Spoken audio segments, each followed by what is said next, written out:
Now introducing our guest, Dr. Surbhi Singh, who is a doctor, social worker, activist, environmentalist, trainer, and a mass messenger who has been spreading awareness with full heart and zeal to empower and protect the community towards hygiene and sanitation. Dr. Surbhi is a gynecologist and also the founder of a Delhi-based non-profit organization called Sachi Saheli. Dr. Surbhi has been practicing gynecology since 2004 and simultaneously running Sachi Saheli since 2016. She is an activist and she does not leave any opportunity to serve people. Welcome, ma'am.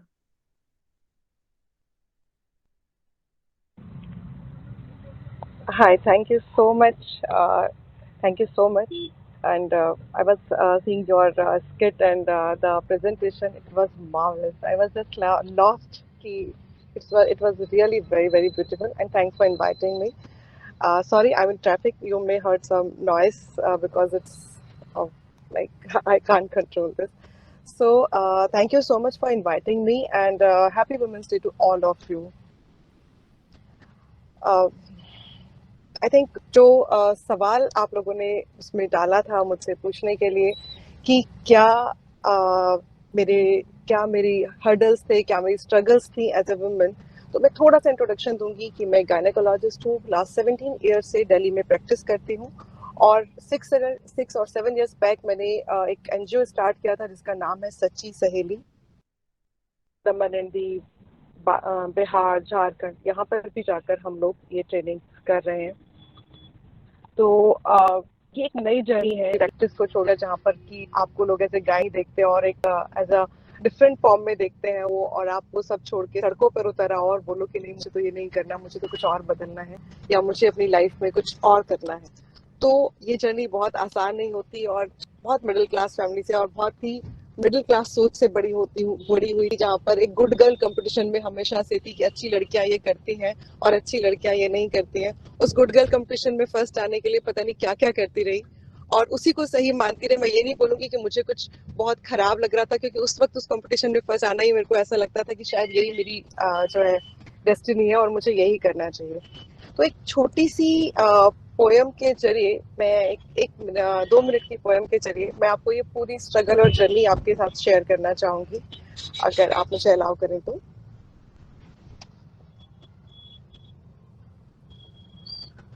Am I audible? Hello. Yes, ma'am. Yes, ma'am. Yes, ma'am. You are audible. Okay. Okay. Thank you. तो मैंने recently एक बहुत ही मतलब एक step लिया था जो सबके हिसाब से लगता है कि बहुत ही स्ट्रॉन्ग स्टेप था, कि मैंने अपना हेड शेव कराया था और अपने हेयर्स मैंने डोनेट किए थे कैंसर पेशेंट्स के लिए। तो वो उस डिसीजन को लेने से पहले मैंने 2-3 दिन अपने आप से बात की। मैंने बहुत बातें की अपने आप से कि मैं क्या करने वाली हूँ और इसके क्या होगा, क्या मुझे फिर भी करना है कि नहीं करना है। तो उस दौरान मैंने एक पोएम लिखी थी अपने लिए कि अपनी जर्नी को कैसे मैंने अपने डरों को अपनी ताकत में बदला। तो मुझे लगता है कि शायद हर महिला या हर फीमेल इससे अपनी लाइफ को कहीं लिंक कर पाए। सोचती हूँ किसने सिखाया होगा मुझे, सोचती हूँ किसने सिखाया होगा मुझे, कहाँ से आई होगी मेरे मन में पहली बार ये बात। ऐसे नहीं करते, सब देख रहे हैं, अच्छा नहीं लगता, देखो सब क्या सोच रहे होंगे। मसला था परवाह और प्यार, मगर खूब इस्तेमाल हुआ यह हथियार। धीरे धीरे बैठ गई मन में ये बात कि कुछ भी अलग हो जो करना, तो देखो जमाने के सही गलत की पोथी, कहीं इस पर किसी को कोई आपत्ति तो नहीं ना। भीड़ का हिस्सा बने रहने की बन गई थी बस आदत। दुनिया से डरे इस मन से अलग चलने की कैसे हो हिमाकत।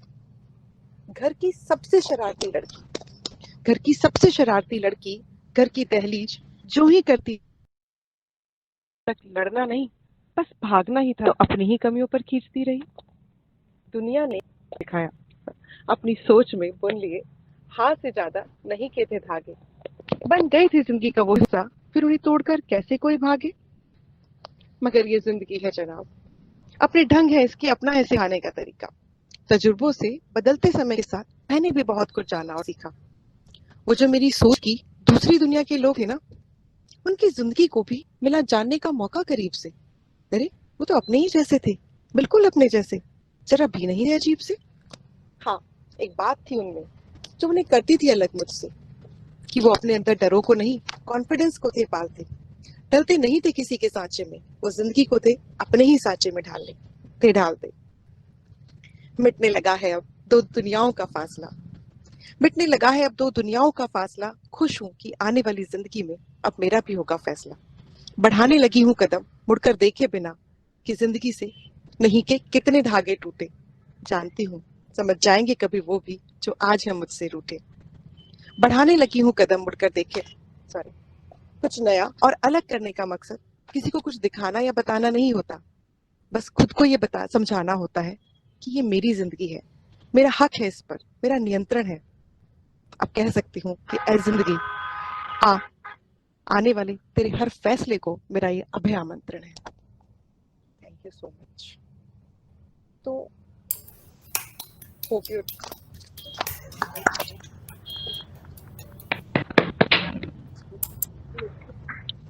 ये शायद एक हर लड़की की जिंदगी का से कहीं मैं कनेक्ट कर पाती हूँ, क्योंकि कितना भी कुछ कर लो ना, आपको ये एहसास कराया जाता है कि आप लड़की हो, अपने डरों से ना खुद ही लड़ना पड़ता है और अपनी हर स्ट्रगल के लिए खुद को ही अंदर से मजबूत करना पड़ता है। मैं सच में बोलूं तो एक ऐसा सपना देखती हूँ मैं कि जहाँ वुमेन्स डे ना मनाया जाए। एक ऐसा सपना क्योंकि जहाँ लड़कियों को ये कहने की जरूरत ही ना पड़े कि तुम पीछे हो, चलो तुम्हारे लिए कुछ करते हैं, चलो कुछ तुम्हें आगे बढ़ाते हैं, चलो तुम्हारा हाथ पकड़ के तुम्हें आगे ले जाते हैं। काश हम इतने स्ट्रांग हो जाएं एक दिन कि जहाँ होप आपको ये जो मैंने पोएम के जरिए कहने की कोशिश की, शायद मैं अपनी बात आप लोगों तक पहुंचा पाई हूँ। तो मैं अभी जो मैंने एक्चुअली अपना ये कैमरा ऑफ किया है क्योंकि मुझे लगा था कि शायद इससे एक बेटर कनेक्शन में हो पाएगा। जो भी काम मैं कर रही हूँ, चाहे वो मेंस्ट्रुअल अवेयरनेस पे जो अब मैं लड़कियों को ये कॉन्फिडेंस देने की कोशिश कर रही हूँ कि पीरियड्स शर्म की नहीं गर्व की बात है। जिंदगी के उस मौके पे जब सबसे ज्यादा सवाल है, सबसे ज्यादा डर है कि मेरी बॉडी में कुछ बदल रहा है, मैं कुछ कुछ नया हो रहा है, उस मोमेंट पे उनको ये बताना कि कुछ गलत नहीं हो रहा, कुछ कुछ अलग नहीं हो रहा, बस ये एक पार्ट है तुम्हारी जिंदगी का जिसके साथ तुम्हें जीना है और उसको कैसे मैनेज करना है उसमें तुम्हारी मदद मैं कर सकती हूँ। तो ये कोशिश मैं कर रही हूँ और सीरियसली कहीं समझाने की कोशिश कर रही हूँ कि जैसा मैम ने शुरू में बोला कि हम हर जो फीमेल्स है, खासकर मैं सबको बोलना चाहूंगी कि कभी भी हम ना किसी के लिए जजमेंटल ना हो। अभी तक मेरी जितनी भी जर्नी हम रही है ना, हम हमेशा कि ये कम है ये ज्यादा है, जैसे हम लोग साथ मिलकर एक दूसरे का हाथ पकड़कर एक दूसरे को, मतलब हम ये सोचते हैं कि ये मेरे लेवल पे आएगी तो मैं इससे बात करूंगी, इसका तो भी बहुत नीचे लेवल, ये तो समझना नहीं चाहता, ये तो होना नहीं चाहते। तो बस मैं सबको ये मैसेज देती हूँ कि अगर वो आपके लेवल पे नहीं आ पा रहे तो आप एक कदम नीचे चले जाओ, हाथ पकड़ के ऊपर ले आओ उनको जो भी छूट गया है पीछे।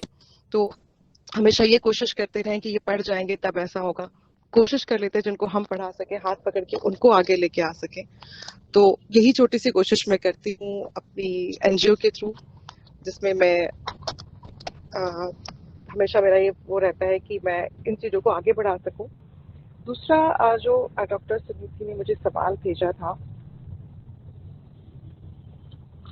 unaddressed issue faced by women in modern days। अगर मैं सबसे अच्छी जो आजकल बहुत मूवीज में भी दिखाया जा रहा है और बहुत ज्यादा जगह पे जो बोला जाता है कि हम आपको इजाजत देते हैं, हम आपको ये करने दे रहे हैं, महिलाओं को ये करने दे रहे हैं, इसका एक छोटा सा एग्जांपल मैं आपको बताती हूँ कि अभी इन्हीं दिनों जब लॉकडाउन हुआ तो सभी को घर में रहना था, सबके पास ऑप्शन ही नहीं था, सबको घर में रहना था, सबको साथ में टाइम काटना ही था। तो बहुत मेड्स वगैरह भी नहीं मिल रहे थे। तो एक दिन मेरे हस्बैंड ने मुझे बोला कि मैंने आज तक तुम्हें नहीं बोला, वो भी मतलब डॉक्टर ही हैं, तो थोड़ा सा आपस में थोड़ी गर्मा गर्म बहस चल रही थी। तो मेरे हस्बैंड ने मुझे साफ सफाई में ध्यान दो, या तुम खाना बनाओ, या तुम ये करो, बट मुझे लगता है कि थोड़ा सा ध्यान तो तुम्हें रखना चाहिए, अब तो तुम घर में ही रहती हो तो थोड़ा ज्यादा ध्यान दिया करो। तो मैंने अपने हस्बैंड को बोला कि शायद हम ना कुछ मिसअंडरस्टैंड कर रहे हैं, हमें ये समझना पड़ेगा कि हमारे घर में वाइफ नहीं है, हम दो हस्बैंड रहते हैं यहाँ पे, और आपने तो मुझे कहा भी है कि ये कर लिया करो, मैंने तो आज तक आपको उसका ताना भी नहीं मारा, मेरा दिल तो शायद आपसे भी बड़ा है। तो ये बात हमें समझनी पड़ेगी कि यहाँ पे वाइफ नहीं है, वाइफ को हमेशा है कि वही आके खाने का ध्यान रखेगी वही। तो मैंने कहा इस मामले में तो हम दोनों बहुत अनलक हैं भाई, कि हमारे पास वाइफ नहीं है, दो हस्बैंड साथ में रहते हैं तो दोनों को मिलकर या तो वाइफ बनना पड़ेगा या फिर जैसा चल रहा है उसको झेलना पड़ेगा, इसमें हम कुछ नहीं कर सकते। तो चाहे ना चाहे, मतलब कहीं ना कहीं जब मैं कुछ भी हम किसी फेज में होते हैं ना, तो सबसे पहले खुद को ये रियलाइज करना है कि मैं कहाँ स्टैंड करती हूँ, मैं अपने आप को उस जगह के कहाँ देख रही हूँ ना, मैं, वो सबसे इंपॉर्टेंट चीज होती है। और जब मैं सच बोलती हूँ कि हम लड़कियों को ना सबसे पहले इस गुड गर्ल कंपटीशन से बाहर निकल जाना चाहिए। सबसे बड़ी जो खराब चीज है ना, वो गुड गर्ल कंपटीशन है कि अच्छी लड़कियों को ऐसे करना चाहिए। भाई क्यों बनानी है हमें सारी लड़कियां अच्छी, और उस गुड गर्ल कंपटीशन से क्यों फर्स्ट आना है। मैं सच में कहती हूँ कि प्लीज अपनी एक अलग मैट्रिक्स बनाओ, किसी और के मैट्रिक्स पे बार बार फर्स्ट या सेकंड आने की बिल्कुल जरूरत नहीं है। आप तय करो कि आपके लिए सही क्या है, कोई आपके लिए सही गलत तय नहीं कर सकता। और जब तक डिसीजन आप दूसरों पे छोड़ते रहोगे कि मैं ये ठीक कर रही हूँ तो ठीक है कि नहीं, तो दूसरे ही डिसीजन लेंगे ना। एक दिन हाथ में पकड़ लो कि मुझे लेने हैं अपनी जिंदगी के डिसीजन। तो मुझे लगता है कि बहुत सारी ऐसी चीजें होती है जो हमें ही करनी होगी। हम वेट ही कर रहे हैं कि कोई आ जाए और चीजें ठीक कर दे, कोई आएगा ही नहीं। सबसे पहले तो ये समझने की जरूरत है कि कोई नहीं आएगा, मैं ही हूँ जिसको करने हैं।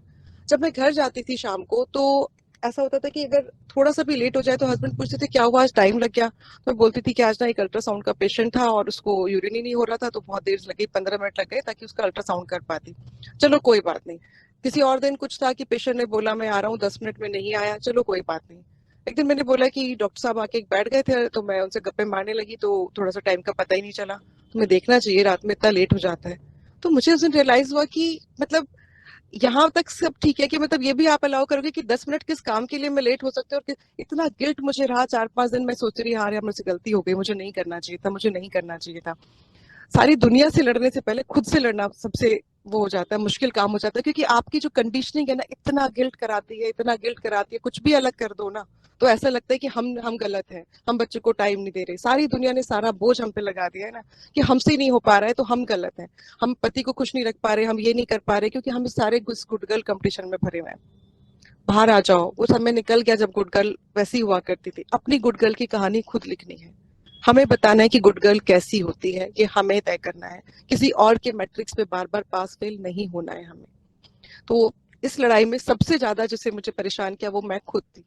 मेरी अपनी कंडीशनिंग थी जिसने मुझे सबसे ज्यादा परेशान किया। बाहर वाली सारी दुनिया से मैं लड़ जाती थी, पर अपने से लड़ना सबसे मुश्किल होता था। जब मुझे पता होता था कि घर में मेरे हस्बैंड या मेरे बच्चे वेट कर रहे हैं, और मैं गाड़ी में बैठ के सिर्फ फोन करती थी अपने आप को ये बताने के लिए कि हाँ ये मेरी जिंदगी है, मेरा हक है, इस पे मेरा नियंत्रण है, कि इतना डिसीजन मैं ले सकती हूँ, कि 10 मिनट में अपनी लाइफ से चुरा सकती हूँ, कि जब मेरा मन है किसी से बात करने का तो मैं गाड़ी में बैठ के कर सकती हूँ। हर वक्त मुझे गिल्ट कराया जाए कि 10 मिनट लेट हो रहे हैं, खाने टेबल पे लगा हुआ है, कब आओगी। सब सब कर सकते हैं वो काम जो मुझसे एक्सपेक्ट किया जा रहा है। बस ये बात ना अपने आप को समझाने में सबसे ज्यादा टाइम लगा, और यही मेरी सबसे बड़ी स्ट्रगल थी कि मैं खुद को समझाती, मतलब खुद से लड़ती रही। एंड फाइनली आज मैं कह सकती हूँ कि आज मेरे डर मेरी ताकत बन चुके हैं। आज मैं स्टेज पे आ गई हूँ कि जब मैंने अपने फैमिली ग्रुप में अपना शेव्ड हेड के साथ फोटो डाला ना, तो और मैं घर पहुंची तो सबके मुंह एकदम ऐसे तने हुए थे कि ये क्या कर लिया, ये क्या कर लिया, बच्चे भी शक्ल मत दिखाओ हमें, ये क्या करके आई हो। तो मेरे को लगा कि क्या हुआ इसमें, ऐसा क्या गलत हो गया कि अगर मैंने अपना हेड शेव कर लिया तो मेरे हस्बैंड ने बोला एक बार पूछ ही लेती। मैंने कहा 15 दिन पहले आप बड़े प्राउडली आए थे बाथरूम से बाहर कि देखो भाई अब तो घर में ही रहना है, मैंने तो अपना हेड शेव कर लिया है। तो मुझे लगा कि पूछने का रूटीन है ही नहीं अपने यहाँ पे। तो और मैंने सोचा जैसे आपने मुझे सरप्राइज दिया मैं भी आपको दे देती हूँ। तो वो एक बहुत मतलब मुझे लगता है कि मतलब हो सकता है उनकी ईगो को ठेस लगी हो, लेकिन बाद में समझ गए। बट ये डिसीजन, और ये जब मैं कर रही थी तो मुझे अच्छे से पता था कि 2 दिन की बात नहीं है, 4 दिन की बात नहीं। मुझे किसी को कुछ नहीं दिखाना है कि तुम कर सकते हो तो मैं कर सकती हूँ। बस मुझे ये बताना है कि अगर मैं करना चाहूँ तो मैं डिसीजन ले सकती हूँ। मेरे को बहुत मन था और मैंने कर लिया। मुझे किसी को दिखाने के लिए, किसी को प्रूव करने के लिए कुछ भी नहीं करना है। अपने आप से पूछती हूँ मैं कि क्या मुझे फिर भी करना है, अगर इस पे सबकी नेगेटिव हो, हाँ मुझे करना है। क्या अगर मेरे साथ कोई भी खड़ा नहीं होगा तो भी करना है, हाँ करना है। और जब जवाब ये आता है तो फिर लड़ने के लिए तैयार हो जाती हूँ कि हाँ ये तो होगा और ऐसे ही होगा। प्लानिंग के साथ फिर वो काम करते हैं, और मुझे लगता है कि धीरे धीरे लोग समझ भी जाते हैं। अगर आप अपनी ईगो के साथ में नहीं जाते हो तो धीरे धीरे लोग समझ जाते हैं, उनको ये भी लग जाता है कि ठीक है भाई। मतलब मैं ये पूछ लेती हूँ कि भाई अपने आप से जब मैंने बात करी ना, फिर मैं बहुत कॉन्फिडेंट होती हूँ, फिर सारी दुनिया से लड़ने के लिए तैयार हो जाती हूँ। तो मेरी स्ट्रगल में मैं बस इतना ही कहना चाहूंगी कि थैंक यू सो मच, आप लोगों ने मुझे इनवाइट किया और मुझे बहुत पेशेंसली आप लोगों ने सुना। And thank you Suniti ma'am, thank you director ma'am, and जो भी यहाँ पे डिग्निटरीज हैं, thank you so much, thank you so much. Thank you, ma'am. Student will ask some questions from you. Okay ma'am, okay.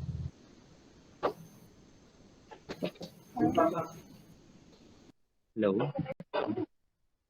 Yes sir. Hello, ma'am.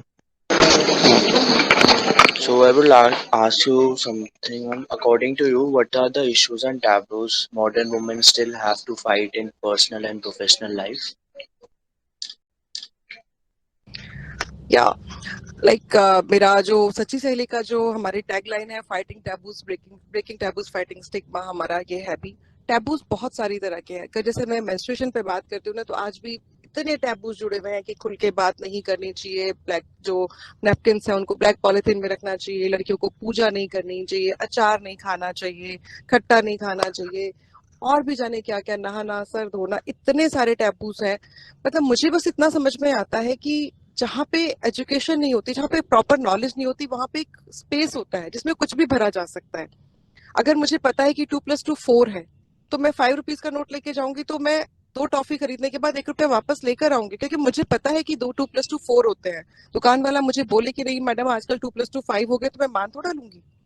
ये knowledge होती है जो confidence देती है। किसी भी टॉपिक पे आप देखेंगे ना, ये सिर्फ नॉलेज है जो कॉन्फिडेंस देती है। तो इस जो कहीं भी टैबूज जो भी हैं, वो सिर्फ इसलिए है क्योंकि हमने उनको जगह दी है, हमने उनको नॉलेज ने उस स्पेस को नहीं भरा, तो किसी और ने भर दिया है इस मिथ्स, अपने मिथ्स और टैबू से। तो ये जो सारी चीजें हैं, इसके अलावा कि मतलब लड़कियों को ही माँ का ध्यान रखना चाहिए, ये तो सारे इतने स्टीरियोटाइप बना के रखे हुए हैं ना कि ये सब ऐसे होना चाहिए, वैसे होना चाहिए। मैं अभी सिर्फ और सिर्फ इस पे बात करूंगी कि मैं एक छोटा सा एग्जांपल दूंगी, जैसे मेंस्ट्रुएशन के लिए, कि लोग बोलते हैं कि मैं किसी को काट नहीं रही हूँ, उस समय और परिस्थिति के हिसाब से, उस टाइम सिचुएशन में शायद वो सब लोग ठीक होंगे, मगर आज समय और परिस्थिति बदल गई है। जब शादियां होती हैं, जिसको कि हम एक बहुत बड़ा दान कहते हैं, कि पिता मतलब पेरेंट्स अपनी बेटी का कन्यादान करते हैं, एक यज्ञ होता है वो, जिसके लिए वो सारा दिन भूखा रहते हैं और शाम को कन्यादान के बाद ही कुछ खाते हैं, वो भी एक पूजा है। लेकिन क्योंकि उसमें डेट बहुत पहले फाइनल हो जाती है, टेंट्स लग जाते हैं, कैटरर बुक हो जाता है, ग्रीटिंग सारे इनविटेशन कार्ड बढ़ जाते हैं, और बहुत सी लड़कियों को, क्योंकि मैं गायनी हूँ, मैंने बहुत सी लड़कियों को उन दिनों पीरियड्स आते देखा है, परेशान हो जाते हैं कि क्या करें। कोई शादी की डेट आपने इस बात के लिए कैंसिल होती देखी है कि आज शादी, लड़की को पीरियड्स आ गए तो अब नहीं कर पाएंगे? क्यों? क्योंकि सहूलियत का खेल है, पैसा लग गया है, पैसा थोड़ी वेस्ट कर देंगे, तो पीरियड बहुत छोटी सी बात हो जाती है। लेकिन सिर्फ इतना ही कहना है कि तुम गंदी हो और अपवित्र हो, पूजा में मत आना, इसमें क्या लगा? कुछ भी नहीं लगाना। एक लड़की की डिग्निटी है, कभी भी नीचे कर दो। तो ये सारा का सारा मतलब एक अलग तरह का जाल है, जिसमें कि हमें सोच समझ के एंटर करना चाहिए कि पुराने लोग गलत नहीं थे, उनके पास दिमाग था, उन्होंने अपने समय और अपने टाइम और सर्कमस्टांसेस के हिसाब से कुछ नियम बनाए। बट क्या हमारे पास बिल्कुल भी दिमाग नहीं है? क्या हम अपने समय और परिस्थिति के हिसाब से नियम नहीं बना सकते? तो इन सब से डरना नहीं है कि टैबू है तो करें कि नहीं करें, इन सबको फेस करना है और कुछ ऐसा करके दिखाना है कि आगे वाली जनरेशन आपको कोट कर सके कि देखो ऐसा हो सकता है, ये पॉसिबल है। ये मैं हमेशा कहती हूँ।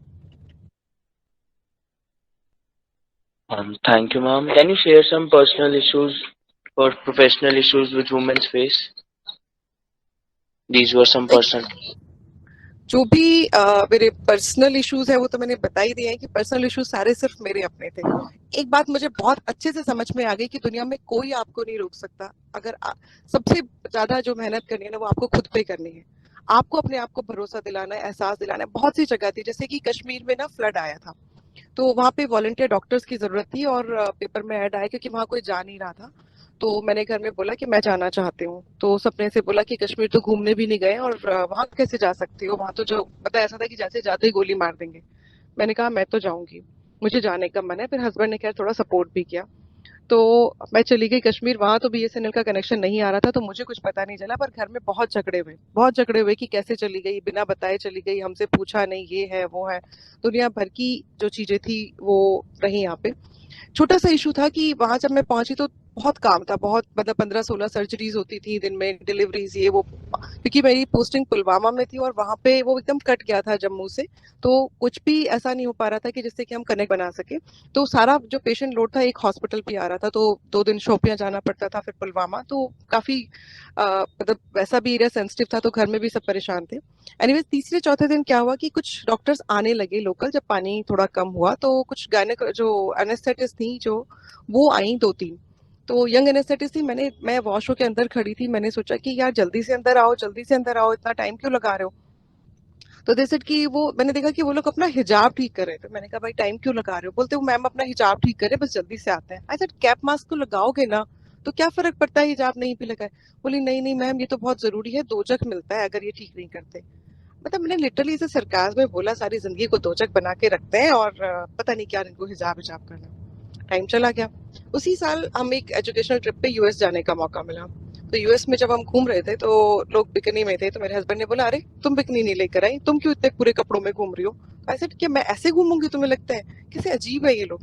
देन आई रियलाइज्ड कि मैंने जिंदगी में हमेशा एक ही तरह से देखा, एक तरह के कपड़े पहनते देखा, एक तरह की सोच के लोगों को देखा, और मैंने ये मान लिया कि बस वही सही है। प्रॉब्लम इन लोगों के साथ नहीं है। किसी के लिए हिजाब उतारना उतना ही मुश्किल काम है जितना मेरे लिए बिकनी पहनना। लेकिन ये मैं ही तय करूंगी कि हिजाब पहनना भी गलत है और बिकनी पहनना भी गलत है। क्यों? मुझे ये समझना पड़ेगा कि सबकी जिंदगी के सही और गलत अलग होते हैं। कोई इंसान सही गलत है ही नहीं एक्चुअली, बस अलग है। और उस दिन मुझे पहली बार ये बात रियलाइज हुई कि मतलब ब्लाइंडर मुझे अपने ही हटाने, जैसे घोड़े के दोनों तरफ ब्लाइंडर लगा देते ना कि वो अपना रास्ता देखे। तो मुझे समझ में आई कि ब्लाइंडर मुझे ही अपने हटाने हैं, सब कुछ मुझे ही अपने अंदर ठीक करना है, बाकी बाहर की दुनिया में कोई प्रॉब्लम है ही नहीं। परसेप्शंस बदलने की जरूरत है, सोच बदलने की जरूरत है। एंड वो मेरे लिए एक बहुत बड़ा लेसन था जब मैं वापस आई। और इस सब के बाद जो मुझे लगता है कि मेरे को जिसने बहुत हेल्प किया और जिसकी वजह से मैं काफी सारे अच्छे डिसीजंस ले पाई अपनी जिंदगी के। Good morning, ma'am. So I had a question. Ma'am, basically your Twitter, ma'am, your Twitter profile reads that you want to remove taboos. So can you please elaborate on that? Actually taboo वो चीजें हैं जिनको आप छूना नहीं चाहते, जिनके लिए दिमाग में आपने पहले से बना रखा है ये तो करना ही नहीं है। तो मेरी जिंदगी में मुझे लगता है कि सबसे पहले ये टैबू वर्ड ही हटाना है कि ऐसा कुछ है ही नहीं जो करना ही नहीं है। और ये कोई और क्यों तय करेगा क्या करना है और क्या नहीं करना है? तो वो सारे टैबू टॉपिक, जैसे कि अभी आपको भरोसा करना ही पड़ेगा, खैर मैं कर रही हूँ। तो अभी हम आजकल ईवीजीसी काउंसलर्स जो हैं दिल्ली गवर्नमेंट स्कूल के, उनकी हम काउंसलिंग कर रहे हैं। और जब हम उनसे बात करते हैं कि हम उनको मेंस्ट्रुएशन पे एंड सेक्शन सेक्सुअलिटी एजुकेशन पे बात करते हैं, तो जैसे ही हम उसमें लिख के भेजते हैं ना कि सेक्शन सेक्सुअलिटी एजुकेशन पे हम उन्हें पढ़ाना चाहते हैं, तो ऊपर से नीचे तक सवालों की लिस्ट बन जाती है। आप सेक्स क्यों पढ़ाना चाहते हैं? मतलब अभी तक सबको ये समझ, मैंने उनको बोला कि सेक्स हम पढ़ा नहीं रहे, लेकिन बच्चा तो पढ़ रहा है ना। तो अभी तक हम यही नहीं समझ पाते कि सेक्स में पढ़ाने को क्या कहते हैं। बॉडी पार्ट्स के नाम बताना भी ये सेक्स एजुकेशन है ना। सेक्स और जेंडर का डिफरेंस बताना भी सेक्स एजुकेशन है ना। हम एक ही टॉपिक पे क्यों अटक जाते हैं? तो ऐसे बहुत सी और सी चीजें हैं जिनके बारे में एजुकेशन हम आंख बंद करके बैठ जाएंगे कि गूगल बता ही देगा सब, और जो चल रहा है बच्चा अपने आप सीख जाएगा। तो फिर हम बहुत गलत कर रहे हैं। हमें उस चीज में एंटर करना पड़ेगा, उन चीजों को खत्म करना पड़ेगा, सही डायरेक्शन में उनको लेके जाना पड़ेगा। क्योंकि गूगल को नहीं पता कि 5 साल का बच्चा सामने बैठा है कि 50 साल का इंसान सामने बैठा है, उसके तो जवाब एक ही होंगे। तो कैसे हम उस पे सारी जिम्मेदारी छोड़ सकते हैं कि मेरा बच्चा क्या सीखेगा और क्या नहीं सीखेगा? इसके अलावा भी बहुत से टॉपिक, जैसे मैंने कहा कि मेंस्ट्रुएशन को लेके, ये सारी चीजों पे, वो सारी चीजें, मेंटल हेल्थ एक टैबू टॉपिक है, हम उन सारी चीजों पे बात करना चाहते हैं ताकि जो भी हो ना, सब कोई भी टॉपिक अगर वो है, एग्जिस्ट कर रहा है ना, तो वो नेचुरली है। अगर सांस लेना नेचुरल है, मेंस्ट्रुएशन नेचुरल है, सेक्स भी नेचुरल है, तो इन सारी चीजों या मेंटल हेल्थ भी नेचुरल है। इसको वहां लेके आना कि जब कोई भी इंसान अंदर घुट के ना बैठा हो कि मैं इस पे बात कैसे शुरू करूं, ये होगा कि नहीं होगा, उस जगह पे लेकर आना है सोसाइटी को। तो मेरा मकसद यही है कि मैं ये सारे टैबू जो हटा सकूं, ताकि कोई भी इंसान खुल के बात कर सके, हर चीज पे बात कर सके, वो डिग्निटी बात कर सके। Thank you very much, ma'am, for your words of wisdom. We certainly have had some very noteworthy takeaways from your inducing story. Thank you, ma'am.